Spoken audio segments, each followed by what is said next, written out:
All right, you are live.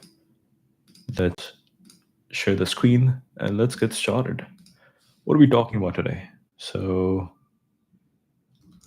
who are some of the kings who built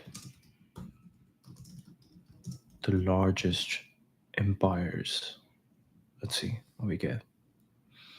I can also see slowly how Perplexity's interface is improving. It's getting better. Okay, we have Genghis Khan, you have Cyrus the Great, Peter the Great, Russian Empire, Persian Empire, Cyrus the Great. We have Alexander the Great. We have Kublai Khan, Yuan dynasty, part of the Mongol Empire. We have Emperor Ashoka. We have Emperor Qin Shi Huang. And we have Emperor Suleiman the Magnificent. The biggest empires in human history: British Empire, Mongol Empire, Russian Empire, Qing dynasty, Spanish Empire, Second French, Yuan Portuguese. Peak of the largest empires. Wow, look at the British Empire, Canada, Australia, India, parts of Africa, British, Mongol, Russian Empire. So this was in 1920. Mongol was 1270. 1790, Qing dynasty. Mongol Empire was massive. Okay, let's check out the Qing Empire today.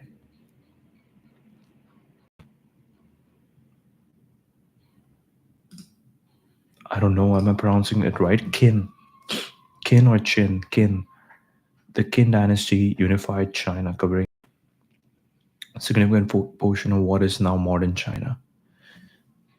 The Qin dynasty unified China, covering a significant portion of what is now modern China. Achievements: Qin Shi Huang is famous for unifying China, standardizing weights, measures, and the written language, and for monumental projects like the Great Wall of China and Terracotta Army. Okay, so we're talking about Emperor Qin Shi Huang.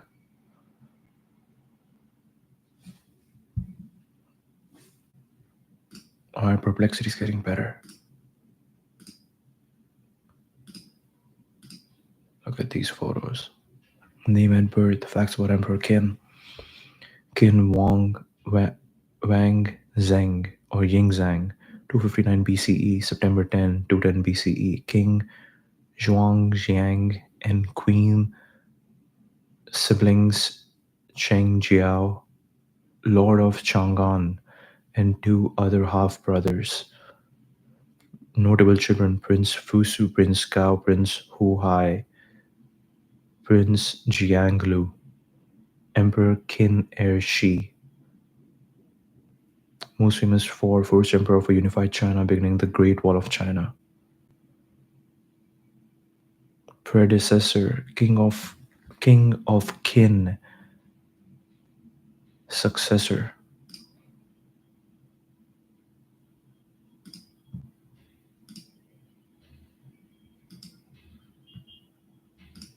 the Terracotta Army. Okay.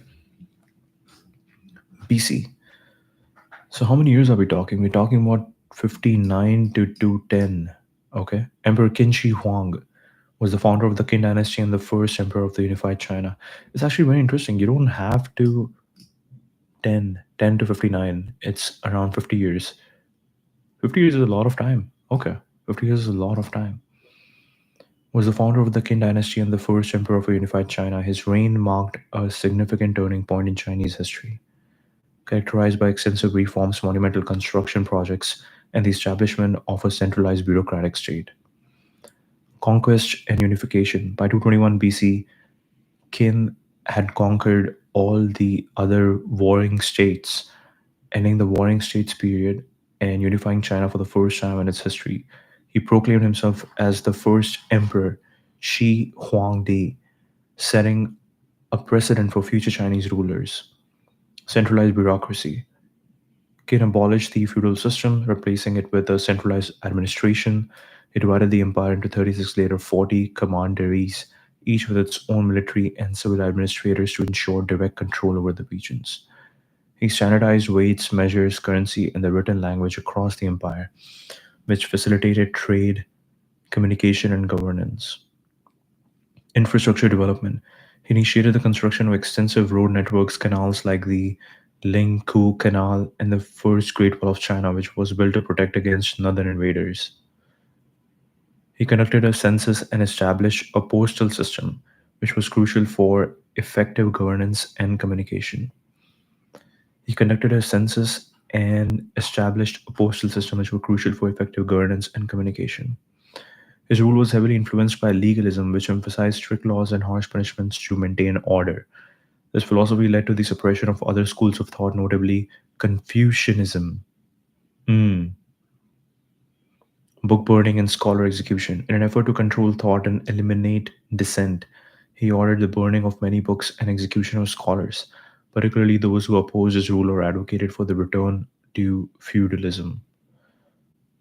Legacy and controversy. One of his most famous legacies is the Terracotta Army, a vast collection of life size terracotta figures representing his army intended to protect him in the afterlife. Hmm. Often portrayed as a tyrant due to his harsh methods, but modern historians recognize his contribution to the unification and standardization of China, which laid the foundation for future dynasties. He died in 210 during his fifth tour of eastern China. His death led to a power struggle and the eventual collapse of the Qin dynasty within a few years. Despite the short lived nature of this dynasty, his reforms and the concept of a unified China under a single emperor influenced Chinese governance for centuries. Very interesting. So many things to go into, but tell me, first of all, if we have a new philosophy that we haven't heard of, let's check it out. Tell me all about the legalism. What is it? Legalism philosophy.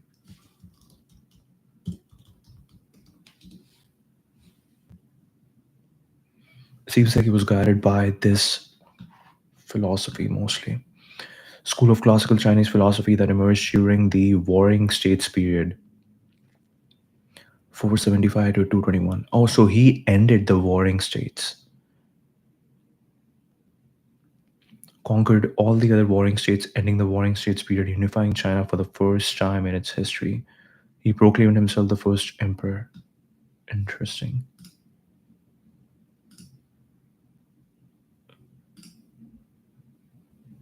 Terracotta Army. This is crazy that this still exists. This is crazy. Some heads are gone.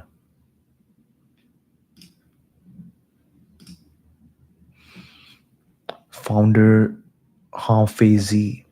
Goal, peace and order in society. How achieve rulers should establish strict laws with rewards for good behavior and harsh punishment for bad behavior. The Qin dynasty used legalist ideas to build a strong central government and a well organized society.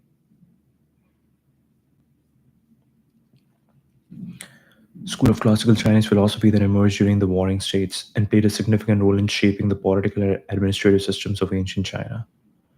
Warring States period. Legalism gained prominence during a time of intense interstate competition and internal strife, where the need for order and control was paramount. The philosophy was influenced by several thinkers, including Shang, Yang, Li Si, and Han Feizi, who were instrumental in its development and implementation. Legalists held a pessimistic view of human nature, believing that people are inherently selfish, short sighted, and prone to wrongdoing. They argued that individuals are motivated by self interest and require strict laws to control their impulses. Hmm. Legalists held a pessimistic view of human nature, believing that people are inherently selfish, short sighted, and prone to wrongdoing. They argued that individuals are motivated by self interest and require strict laws to control their impulses. Evolutionary view. So history is a progression from chaos to order, where strong, centralized rule was necessary to bring about stability. History is a progression from chaos to order, where strong, centralized rule was necessary to bring about stability. Emphasize the importance of a system of laws that are clear, publicized, and strictly enforced. The philosophy advocated for a government where laws, not moral virtues, govern society. The rule by law. Hmm. Importance of a system of laws that are clear, publicized, and strictly enforced. The philosophy advocated for a government where laws, not moral virtues, govern society. Core tenets: strict laws and punishments. Believed in the strict application of laws with harsh punishments for violations, this was seen as the only way to maintain order and control over a population inherently inclined to do wrong. They advocated for a centralized state with a professional bureaucracy where administrative control. They advocated for a centralized state with professional bureaucracy where administrative control was removed from the feudal nobility and placed in the hands of capable officials, regardless of their birth. Very interesting. So, really focusing on meritocracy, regardless of their birth. Accountability and management. Develop techniques like accountability, Jingming, and showing nothing, Wuxian, to ensure that officials and citizens were held responsible for their actions. Showing nothing. Hmm. Political purchase, Shi. This refers to the manipulation of political power to maintain control and ensure the strength of the state. Qin dynasty. Legalism became the official philosophy of the Qin dynasty 221 to 206 under Emperor Qin Shi Huang. It was instrumental in the unification of China and the establishment of a centralized bureaucratic state. Legalist reforms included the standardization of weights, measures, currency, and the written language, as well as the construction of infrastructure like roads and the Great Wall. Standardization of weights, measures, currency, and the written language, as well as the construction of infrastructure like roads and the Great Wall. This is interesting. So everybody is kind of every king when they're born, they are kind of looking. Hmm. So bad times, warring states created strong men, which is kin, and then right after kin established everything. Strong men lead to good times. Good times create weak men. And I'm guessing right after his death, yeah, that's when again there was chaos. It was instrumental in the unification of China and the establishment of a centralized bureaucratic state.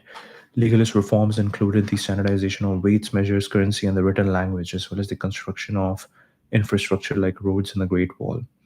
To suppress dissent and promote legalism, Emperor Qin Shi Huang ordered the burning of books and execution of Confucian scholars, which led to a significant cultural loss.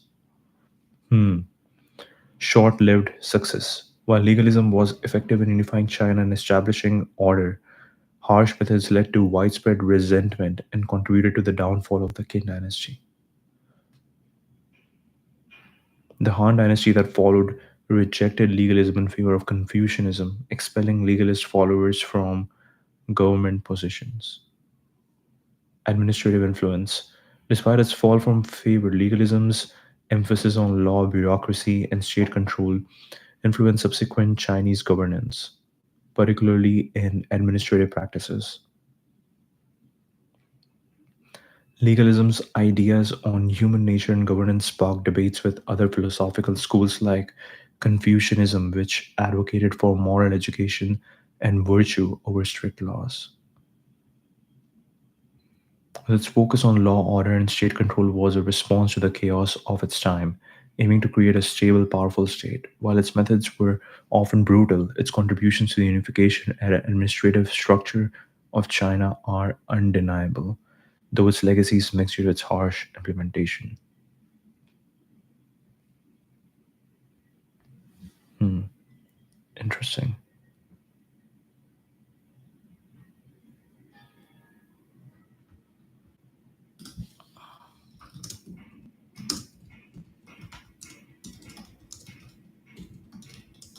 Tell me all about the Great Wall of China. Let's see.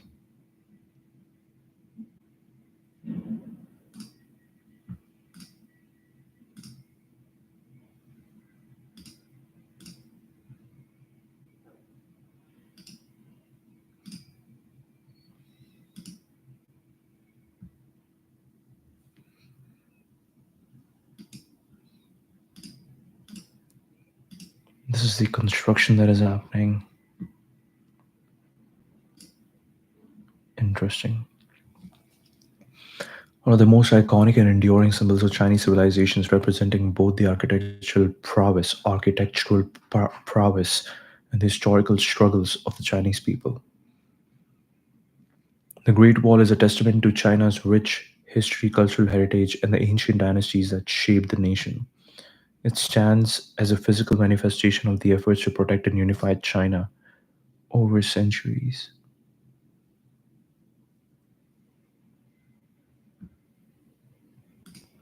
Hmm.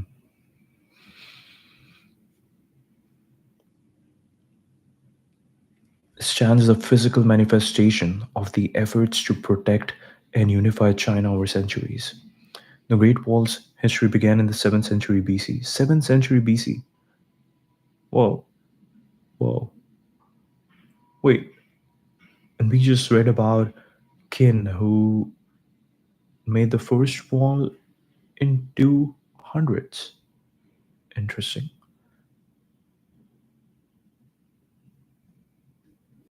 Where is the infrastructure? Oh, this is legalism. Infrastructure. He initiated the construction of extensive road networks, canals, and the first Great Wall of China, which was built to protect against northern invaders. Okay, so what are we talking about over here? Okay, let's see. With various states building walls to defend their territories from nomadic tribes, the process of connecting these walls into a unified defense system started during the Qin dynasty under Emperor Qin Shi Huang. Okay, so 7th century it started when they were protecting from nomadic tribes, and then around 200 they made it for unified China to protect from northern invaders. Ming Dynasty contributions. The most well known sections of the Great Wall were constructed and reinforced during the Ming Dynasty. Wow, 1368. So we're talking like almost 1500 years later. Wow. They used bricks and stones to strengthen the wall, incorporating and connecting various existing fortifications into a unified defense system. They used bricks and stones to strengthen the wall, incorporating and connecting various existing fortifications into a unified defense system. The Ming Dynasty significantly expanded the wall, which stretched over 5,000 miles from the Korean border to the Gobi Desert. The Ming Dynasty significantly expanded the wall, which stretched over 5,000 miles from the Korean border to the Gobi Desert. And they did this over 300 years. Wow. They're like, do not stop. Do not stop. Keep going. Introduced sophisticated architectural techniques, including watchtowers, garrison stations, and beacon towers, enhancing the wall's defensive capabilities. Primary purpose was to protect China from invasions and raids by nomadic groups from the north, such as the Xiongnu and later Xiaonu, and later the Mongols. The Great Wall also facilitated border control, trade regulation, and the transportation of goods across along the Silk Road, ensuring the security of trade routes. Trade regulation and the transportation of goods along the Silk Road. Psychological and cultural symbol. Beyond its defensive role, the Great Wall became a symbol of Chinese strength, independence, and cultural identity, representing a psychological barrier against external influences. Over 1 million workers, including soldiers and convicts, were involved in the construction. Estimates suggest that between 400,000 to over 1 million workers died during the construction, many of whom were buried along or within the wall itself. Wow. Between 400,000 to over 1 million workers died during the construction, many of whom were buried along or within the wall itself. The wall was built using various materials over time, from rammed earth in earlier periods to bricks and stones during the Ming dynasty, which made the wall stronger and more durable. The wall was built using various materials over time, from rammed earth in earlier periods to bricks and stones during the Ming dynasty, which made the wall stronger and more durable. The Great Wall stretches from Liaodong in the east to Lop Lake in the west, covering an arc that roughly delineates the edge of the Mongolian steppe, with a total length of approximately 21,000 kilometers. Geographical extent: Lop Lake in the west. World Heritage Site. The Great Wall was designated a UNESCO World Heritage Site in 1987, recognizing its cultural and historical significance. Today, the Great Wall is one of the China's top tourist attractions, drawing millions of visitors annually, and it was voted one of the new seven wonders of the world in 2007. New seven wonders of the world. Inspired literature, art, and became a symbol of Chinese resilience and engineering prowess. Not just a physical structure, but a profound symbol of China's history, culture, and enduring spirit of its people. Its construction over centuries reflects the strategic, economic, and cultural imperatives of various Chinese dynasties, making it a unique and enduring testament to human ingenuity and perseverance.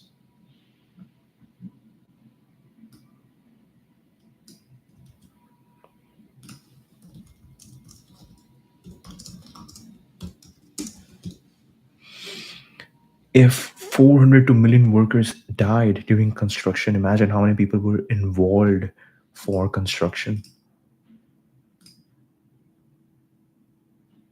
Wow. Monumental testament to human endeavor, sacrifice, and the harsh realities of its construction. Human toll. Let's see the images.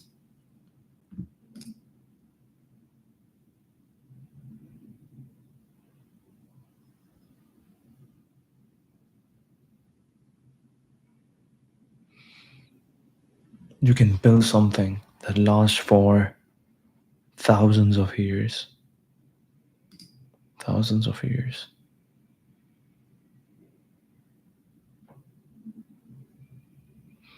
Started around started in 7th century BC. So 700 years over there, plus 2,000 years, almost 3,000 years. Wow, wow, wow, wow. This terracotta army is also very interesting. Like, he literally got a bunch of soldiers, a place that is just made up a bunch of soldiers to protect him in the afterlife. Labor force of Great Wall construction, criminal, soldier, taskmaster, common people, soldier, sentry. Interesting. Between 400K to 1 million workers died during the construction of the Great Wall. This figure includes soldiers, peasants, and prisoners who were conscripted into labor under harsh conditions. Many of these workers, upon their death, were buried either along or within the wall itself. This practice was not only due to the logistical challenge of transporting bodies away from the construction sites, but also as a symbolic gesture of the sacrifice for the nation. The labor force was largely composed of soldiers, convicts, and common people, including peasants and even widows, who were forced into labor as punishment or due to the need for manpower. Workers faced extreme conditions, including insufficient food, brutal weather, and the physical dangers of construction work. Many died from exhaustion, disease, or accidents like falling rocks. Psychological impact.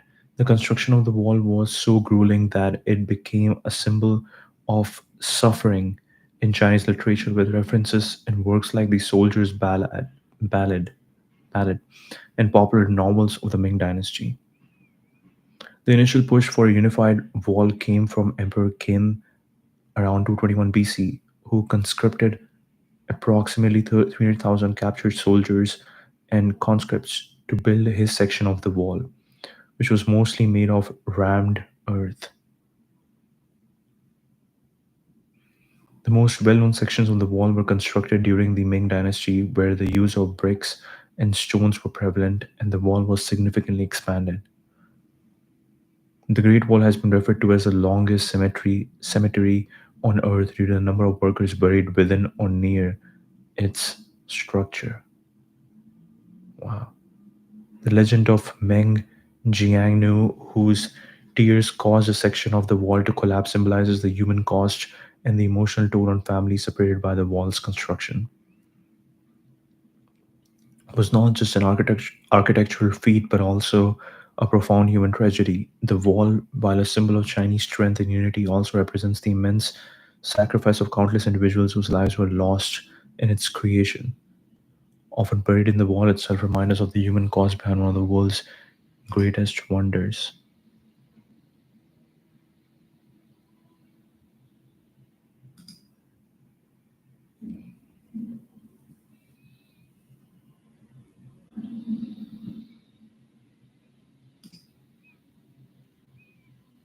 What legends or stories are associated with the Great Wall's construction?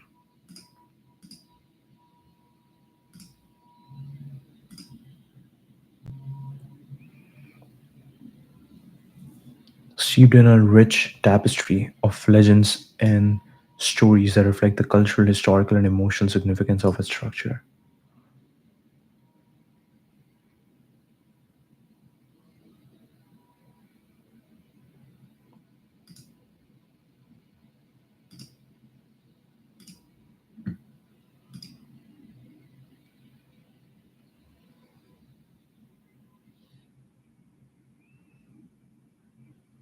Wow, there's so many people who are just walking and walking and walking.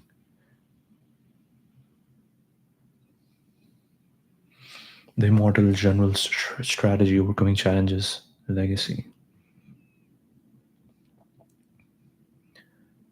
Meng Jiangu's husband, Fan Liang, was conscripted to work on the Great Wall during the Qin dynasty. After hearing nothing from him, she set out to bring him winter clothes. Upon reaching the wall, she learned of his death, and her grief was so profound that her tears caused a section of the wall to collapse, revealing her husband's bones. This legend has been widely spread through various forms of Chinese art and literature, symbolizing the suffering of the common people during the wall's construction. The walls symbolizing brick. During the Ming Dynasty, a workman named Yi Kaizan calculated that 99,999 bricks were needed to build the Jia, Jiayuguan Pass. When one brick was left over, he claimed that it was placed there by a supernatural being to stabilize the wall, preventing its collapse. This brick remains in place to this day. We needed to build this pass. When one brick was left over, he claimed that it was placed there by a supernatural being to stabilize the wall, preventing its collapse. This brick remains in place to this day. The dragon's backbone. A legend from the Ming Dynasty tells of a dragon that carved the mountains into the shape of its spine, creating the backbone of the Great Wall. This myth suggests that the wall follows the path of the dragon's spine, symbolizing the natural and supernatural forces at play in its construction. The legend of the Beacon Tower. General Kai Kai was in charge of building the Huang Hua Ching Great Wall. After completing the task, he was falsely accused of poor construction and executed. Later, when the emperor discovered the truth, he ordered a tomb and memorial stele to be built in Kai's honor, highlighting the political intrigue and human cost of the wall's construction. White Snake and the Great Wall. This tale involves a white snake spirit named Bai Zuzhen, who falls in love with the mortal man Shu Xian. The love story leads to conflicts with a monk, resulting in events that contribute to the construction of the Great Wall, symbolizing themes of love, betrayal, and redemption. Ladies General Mu, Guiying, and the Yang family warriors. The legend tells of Lady General who led the Yang family warriors in defense of the Great Wall, showcasing the bravery and strategic prowess of women in Chinese history. A dragon is said to have traced out the course of the Great Wall for the builders, guiding them in the construction. This myth underscores a supernatural assistance believed to have aided in the wall's creation. Interesting. Interesting. Interesting. Let's see.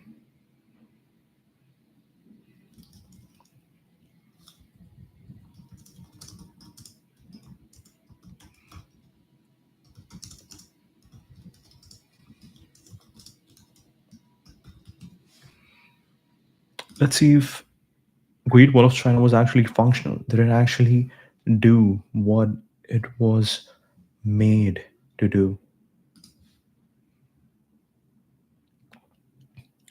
Was built primarily to protect China from invasions by northern nomadic tribes, including the Huns, Turks, Khitan, Tatar, Urat, and Jurchen. Wow, wow, wow, wow, wow, wow. Nice photo.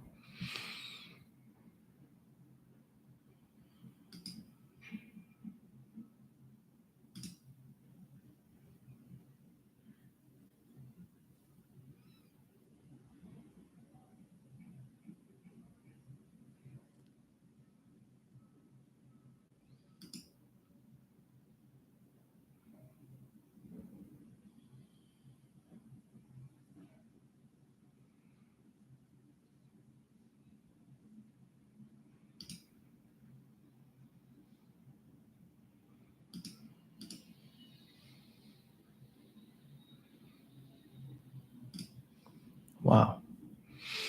Defense against raids. The Great Wall was effective in deterring small scale raids and invasions. Its presence made it difficult for cavalry to cross, and the system of watchtowers and beacons allowed for quick communication mobilization of the troops to repel invaders.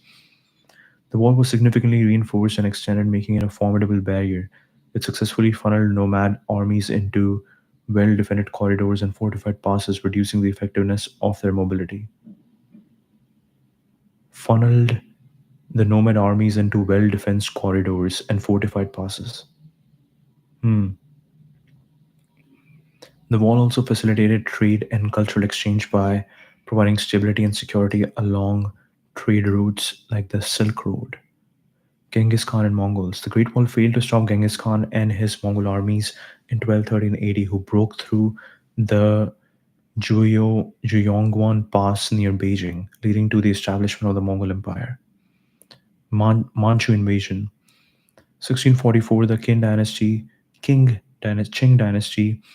Manchus, Manchus entered China through the Shanhai Pass, which was opened by a Ming general, Wu Sangui, marking the end of the Ming dynasty. This event was is often cited as a significant failure of the wall's defensive capabilities.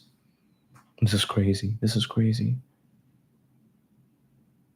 Ming dynasty for 300 years built this wall, and how were they overthrown? They were overthrown because this one general just opened up the pass, and all this construction went into waste. This event is often cited as a significant failure of the wall's defensive capabilities. The wall's effectiveness was compromised by internal betrayals, such as when Wu Sangui opened the gates to the Manchus, showing that the wall was only as strong as the loyalty of those manning it. The wall had little effect on the mobility of large nomad armies, which could bypass or find weak points in the wall. Wow, that's exactly what I thought.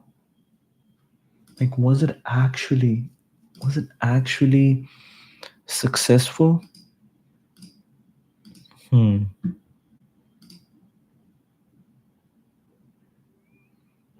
Because you just need one weak point, and if someone is that driven, to control you like Genghis Khan, he would do it. He would figure out a weak point. The Great Wall of China was not an impenetrable barrier, but rather a significant deterrent against invasions. It was effective in many instances, particularly against smaller raids and in providing a psychological and physical barrier. However, it was not always successful in stopping determined and large scale invasions, especially when faced with internal betrayals or when the invaders found ways to circumvent or breach the wall. Also depended on the military and political context of the time, the strength of the defending forces, and the strategies employed by both defenders and invaders.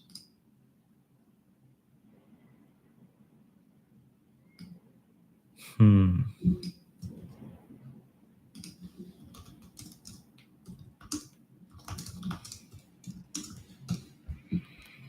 Tell me the story.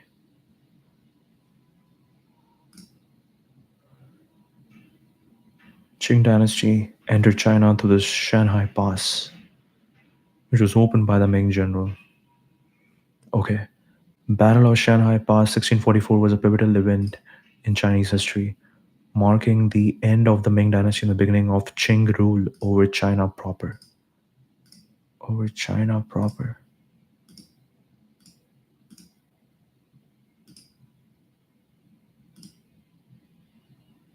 Oh, this is where it ends, right? Lope Lake. Yeah, imagine if someone wants to take over China, they can just come from here, take a little boat, and come here. Hmm.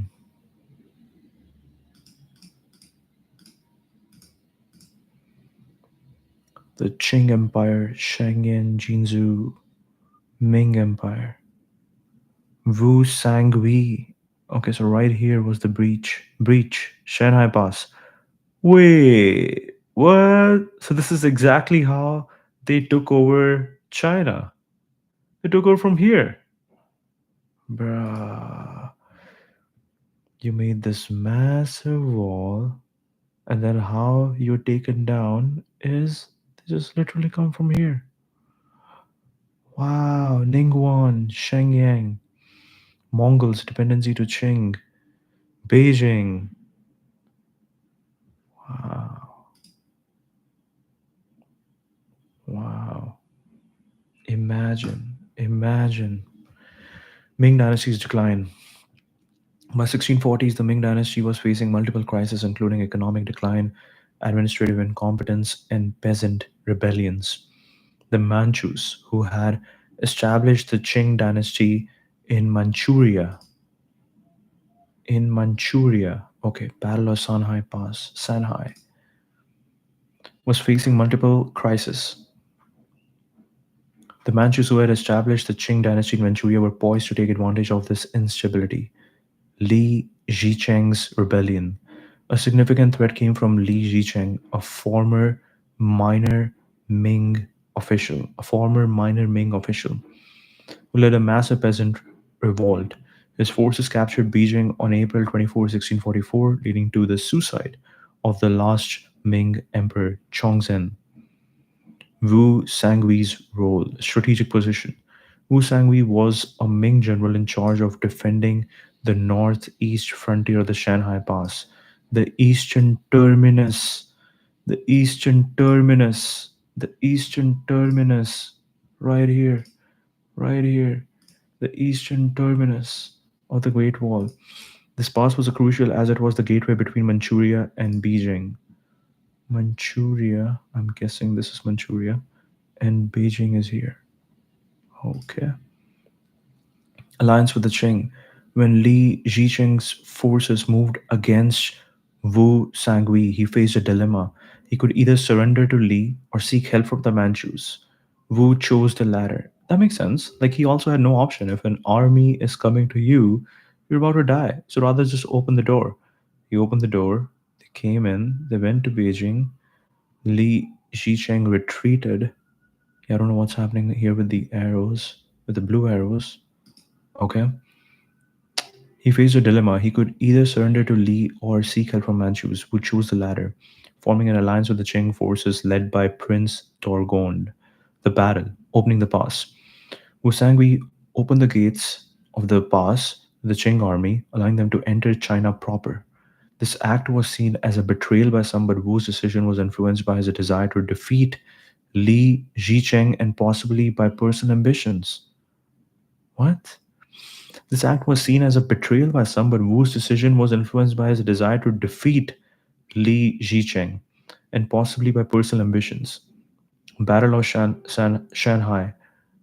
The combined forces of Wu Sangui and the Qing army engaged The combined forces of Wu Sangui and the Qing army engaged Li Zicheng's rebels at Shanghai Pass. Wu's troops, wearing white clothes to distinguish themselves, fought fiercely but were initially overwhelmed. However, the arrival of Qing reinforcements led by Dorgon turned the tide. A sandstorm provided cover for the Qing cavalry, leading to a decisive victory over Li Zicheng's forces. I don't understand what is happening over here. Okay. Qing conquest.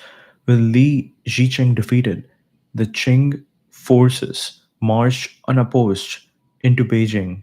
Unopposed, okay? Dorgon declared the establishment of the Qing dynasty, and the young Shunzi emperor was enthroned, marking the official end of the Ming dynasty. For his role in the Qing conquest, Wu Sangui was awarded the title Prince who pacifies the West and was given control over Yunnan and Guizhou provinces. The event is often cited as a significant failure of the Great Wall's defensive capabilities as it allowed the Manchus to enter China proper. However, it was not just a military failure but also political and strategic one where internal divisions and betrayals played a crucial role. Right. So everybody was against, yeah, it wasn't even about the Great Wall of China because everybody was against the rulers. So if it was not for the invaders, it would have been someone who would have done an internal rebellion. It was not just a military failure but also political and strategic one where internal divisions and betrayals played a crucial role. It was not just a military engagement but a turning point in Chinese history. Wu Sangui's decision to open the pass to Qing forces was a critical moment that led to the fall of the Ming dynasty and the rise of the Qing. This event underscores the complexities of loyalty, ambition, and the strategic use of alliances in times of dynastic transition. Ooh, that's a nice poetic sentence. Underscores the complexities of loyalty, ambition, and the strategic use of alliances in times of dynastic transitions. Okay, nice, nice. Just want to look into Shanghai Pass. It is the it is the eastern terminus terminus of the Great Wall right here.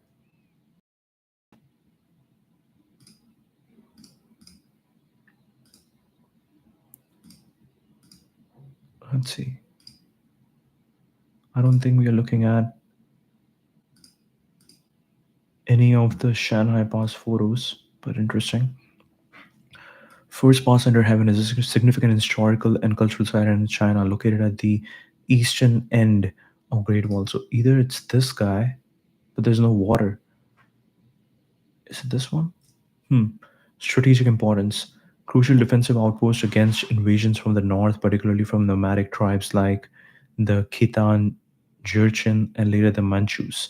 It served as a frontier defense guarding the narrow passage between northeast China and central east region. Okay. The pass was first constructed in 1381 by General Shu Da of the Ming dynasty. Its name meaning mountain and sea pass.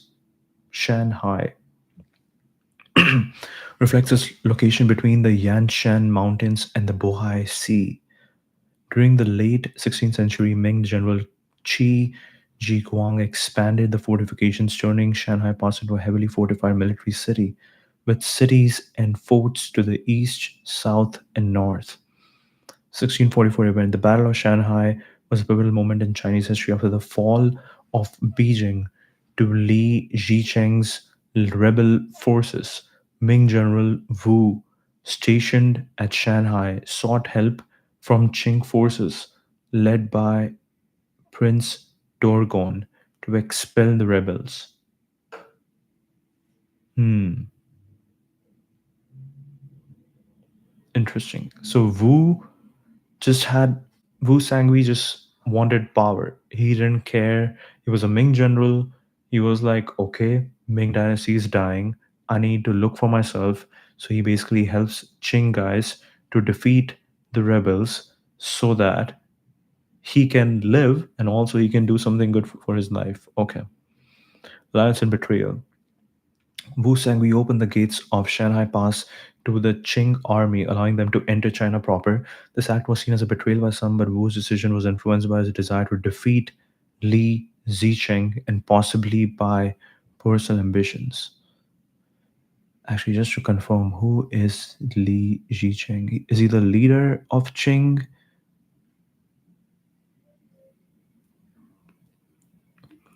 Oh, he was the rebellion. Okay, got it, got it, got it, got it, got it, got it. So Prince Dorgan was from Qing. Li Zicheng is the internal rebellion guy who's rebelling against the dynasty. A significant threat came from Li Zicheng, a former minor Ming official who led a massive peasant revolt. His forces captured Beijing on April 24, leading to the suicide of the last Ming emperor. Okay, this makes sense. This makes sense. Okay. And Li Zicheng actually dies, right? He dies. When Li Zicheng's forces moved against Wu Sangui, he faced a dilemma. He could either surrender to Li or seek help from the Manchus. Wu chose the latter, forming an alliance with the Qing forces led by Prince Chokwan. Okay, now this makes sense. This makes sense. Wow, wow, wow, wow. So many different. Every person involved has a different thing going on for them. There is a lot of chaos. Everybody has their own vision of what needs to happen. And some people will be just collateral damage. Wow, wow, wow, wow, wow. His desire to defeat Li Zicheng. Okay. We also read that the combined forces of Wu Sangui and the Qing army engaged Li Zicheng's rebel at Shanghai Pass. Wu's troops wearing white distinguished themselves, fought furiously, but were initially overwhelmed. The arrival of the Qing reinforcements led by Dorgon turned the tide. A sandstorm provided cover, leading to decisive victory over Li Zicheng's forces. With Li Zicheng defeated, Qing forces marched unopposed. Okay, Dorgon declared established on the Qing dynasty. The young Shenxi Empire was enthroned, marking the official end of the Ming dynasty.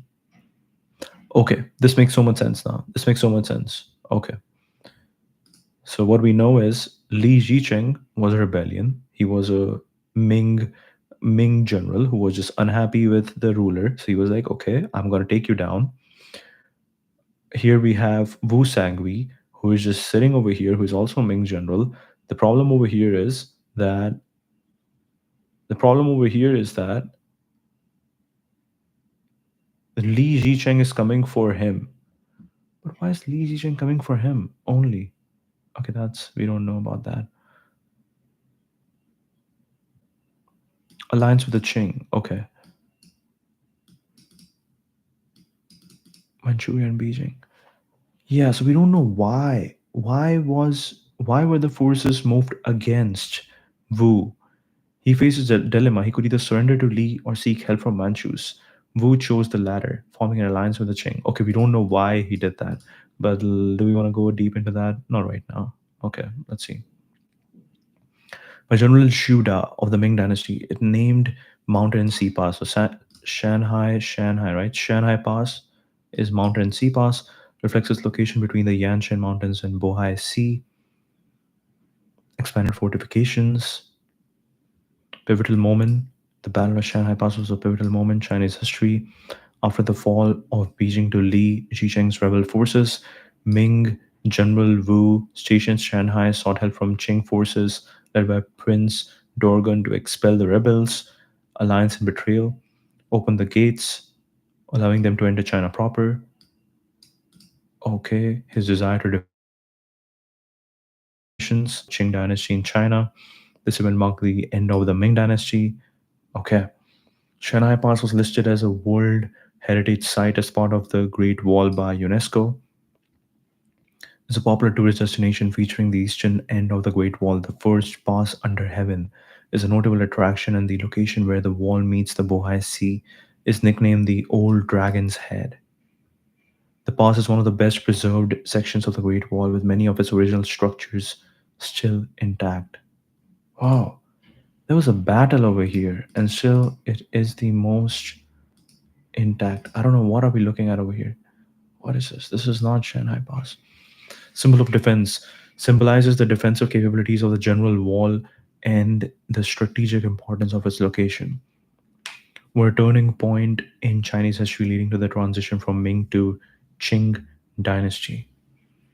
It remains a testament to China's rich history. How long did the Qing dynasty rule China?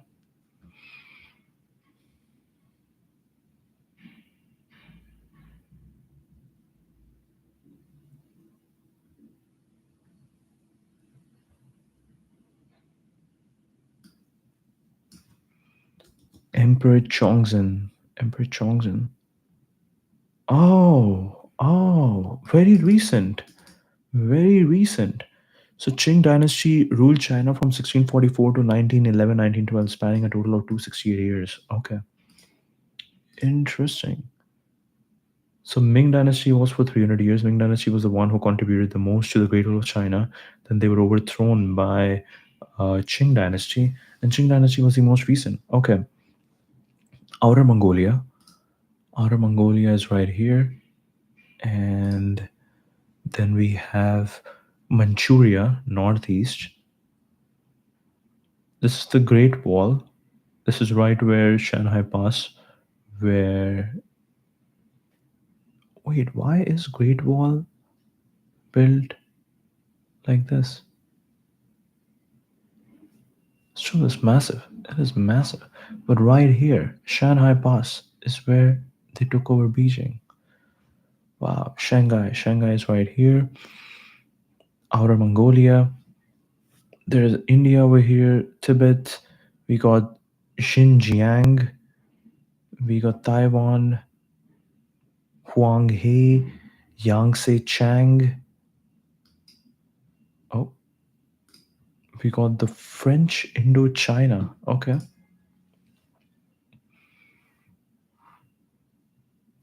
Mm. So Qing dynasty was originally ruling just the Manchuria area, and then they are like, nope, we want China proper too. And this is what the Great Wall was protecting. Great Wall was protecting from Outer Mongolia, Ili Protectorate, Zungars, Tarim Bazin, East Turkestan, Tibet Protectorate, Burma, Siam, Laos. Okay, you got Fujian, Shanghai, Jiangsu. Hmm. Mongolia, Manchuria, Xinjiang, King, Qinghai, China.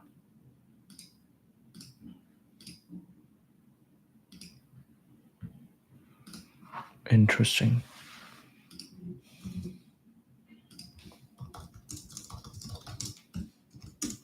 So people were not really happy with the rule of Chongzhen.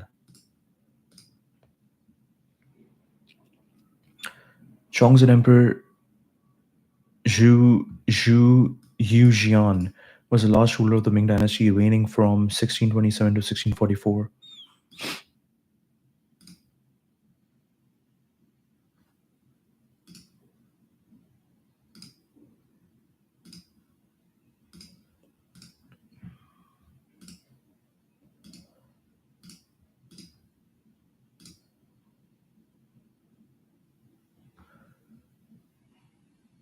Wow, it's in French.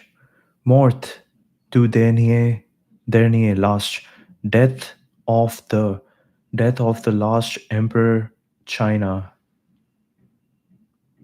Race de Ming, Ras de Ming en 1492. 1644. Thiers, I don't know what that is. Neuhoff. What is Neuhoff? Okay, very interesting. Chinois. Chinois.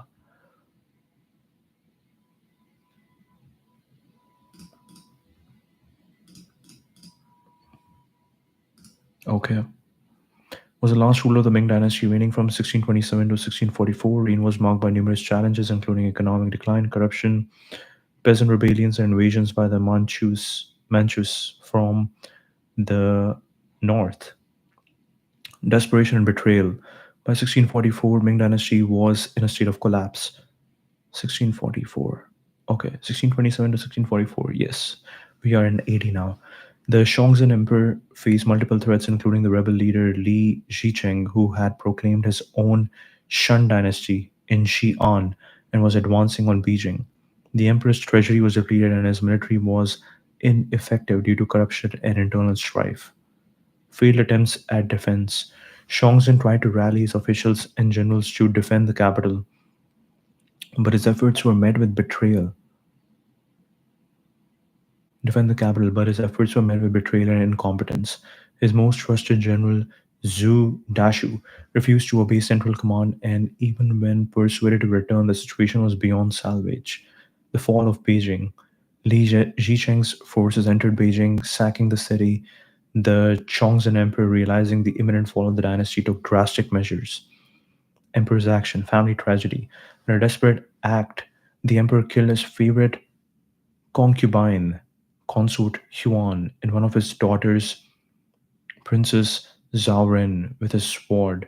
He also attempted to kill another daughter, Princess Changping, but only managed to sever her arm.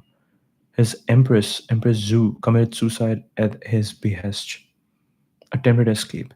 Chongzhen tried to flee the city dressed as a commoner, but was driven back by his own soldiers who mistook him for a spy. Wow. Wow. Chongzhen tried to flee the city dressed as a commoner, but was driven back by his own soldiers who mistook him for a spy. The suicide. On the morning of April 25, 1644, after his ministers failed to respond to his call for a conference, he climbed to the top of Mishan, Coal Hill near his palace. There he either hanged himself from a scholar tree or strangled himself with a sash. Accounts differ, but it is said that he left a suicide note expressing his shame and asking that his body be dismembered by the rebels, but that they spare the imperial tombs and the people. Another account mentions that the only written evidence found was the characters Son of Heaven, written by the emperor. Wow. His body was discovered 3 days later under some shrubs in Jingshan Park. Li Zisheng, upon capturing Beijing, denied the emperor a proper burial, ordering his body to be interred without ceremony in the tomb of his beloved concubine Tian. What is concubine? The Chongzhen emperor's suicide marked the end of the Ming dynasty. His death was used by the Manchus to justify their conquest, claiming to avenge the emperor and presenting themselves as the rightful heirs to the Ming. However, Qing dynasty would face decades of resistance before consolidating its rule over China. Wow. It's a point symbol of the fall of the Ming dynasty, reflecting the complexities of leadership, loyalty, and the human cost of dynastic change in Chinese history. Okay, quick search. What is concubine? A woman who lives with a man but has lower status than his wife or wives. Hmm. Okay. Okay. There was something we need to look into. Actually, who came? Which dynasty? So Ming was from 13 to 16. Qing was 16 to 19. So which dynasty came after Qing in China after Qing after 1912? Let's see. Was the last imperial dynasty of China. After the Qing dynasty, the Republic of China was established, marking the end of over 2 millennia of imperial rule. Got it, got it, got it, got it. List the leaders of Republic of China.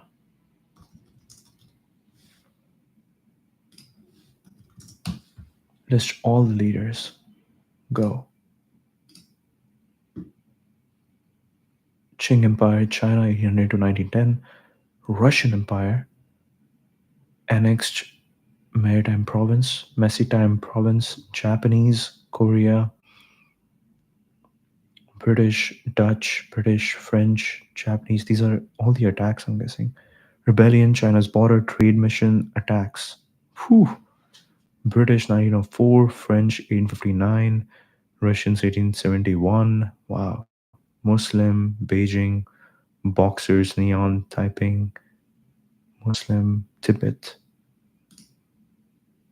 Wow. Attacks. Okay, here are all the leaders, famous leaders of China.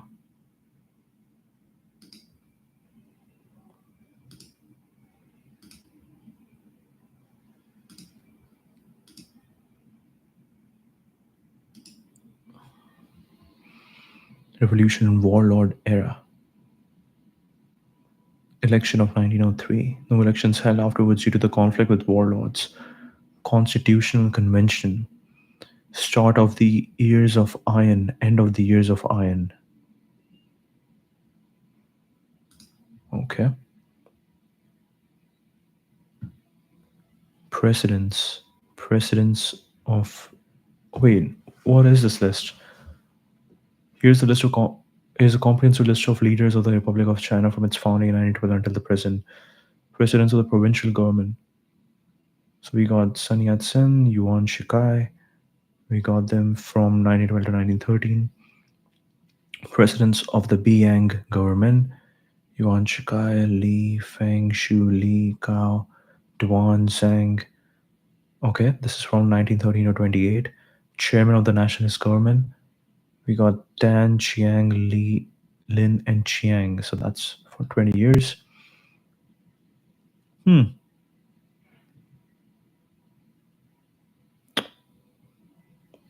Wait, where is Xi Jinping?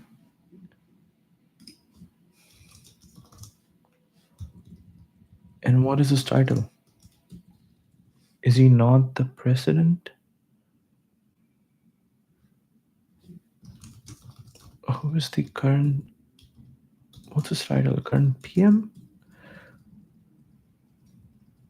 Xi Jing.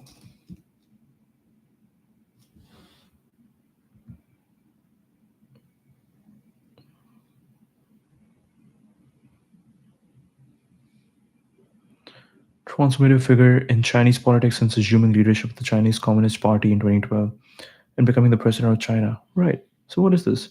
Presidents after the 1947 Constitution. So what is this? Where is Li Jinping? Is this data wrong? This all data is wrong. Transformative figure.